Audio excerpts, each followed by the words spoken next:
नमस्कार मित्रांनो, तुम्हा सर्वांना श्री स्वामी समर्थ. गणपती बाप्पा मोरया. आजचा पहिला दिवस आहे. सर्वांच्या घरी गणरायाचे आगमन झालेले असेलच आणि माझ्याही घरी गणपती बाप्पाचं आगमन झालेलं आहे. 5 दिवसांचा गणपती आहे आणि आजपासून तुम्हाला डेली ब्लॉग बघायला मिळणार आहे गणपती रिलेटेड.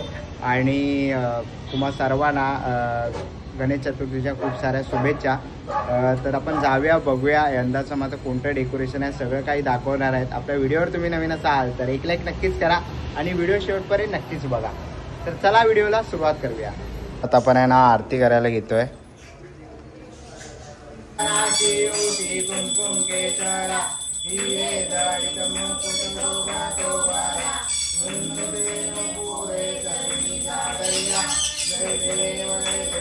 चला मित्रांनो, आता आहे ना आपण संध्याकाळची आरती करतोय आणि तुम्हाला मी आहे ना थोडक्यात सांगतो डेकोरेशनबद्दल.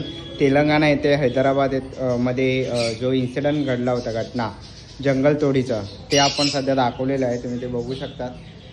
समोरच आपल्याला गणपतीची मूर्ती मोरासोबत बघायला मिळते आहे. पाठीमागे आपण पेंटिंग केलेलं आहे आणि संपूर्ण डेकोरेशन आहे ना आपलं इको फ्रेंडली आहे. तसंच गणपतीची मूर्ती आपली शाडू मातीची आहे.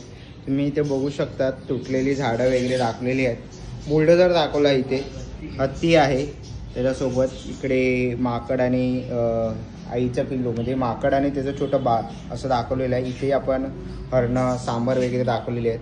तर इकडे मूषक आपण इथे बघू शकतो. मूषक आहेत जे गणपती बाप्पांनी आहे ना वाहन आहेत गणपती बाप्पांचं. तर आपल्या इकडे मूषक वगैरे बघायला मिळत आहे.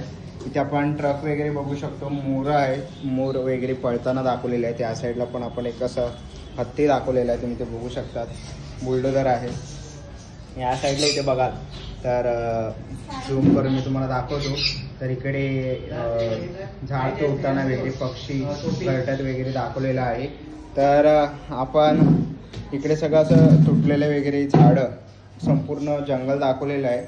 ह्याचा अर्थ तुम्हाला मी सांगतो की गणपती बाप्पा जंगल तोडत होती आणि सगळ्या प्राण्यांनी वंदन केलं गणपती बाप्पांना आणि सगळे मूषक सेना गणपती बाप्पांनी पाठवली. आणि जसं अगोदर जंगल होतं तसंच पुन्हा एकदा नवजीवन देण्याचं काम आपली मूषक सेना करते बाप्पांची. तुम्ही इकडे बघू शकतात. काही मूषक आहेत ते झाडं लावताना आहेत, परत काही पाणी घालताना आहे झाडांना. ओके, असे काय काय खोदताना आहे तुम्हाला समोरच दाखवतो. मूषक खणतो आहे. परत आपल्या मूषक सेनेनेच आपल्या मानवाला खूप सुंदर असा मेसेज दिलेला आहे, सेव्ह द फॉरेस्ट म्हणून. दोन मूषक आपल्याला बघायला मिळतात आहेत. तर असा काही हा कॉन्सेप्ट आहे. आणि जर तुम्हाला कॉन्सेप्ट मला आवडला असेल तर नक्कीच तुम्ही कमेंटमध्ये नक्कीच सांगा की हा कॉन्सेप्ट तुम्हाला कसा वाटला, आवडला की नाही. आणि बघूया, आता आरती होते तर पुढे आपण ब्लॉग कंटिन्यू करूया.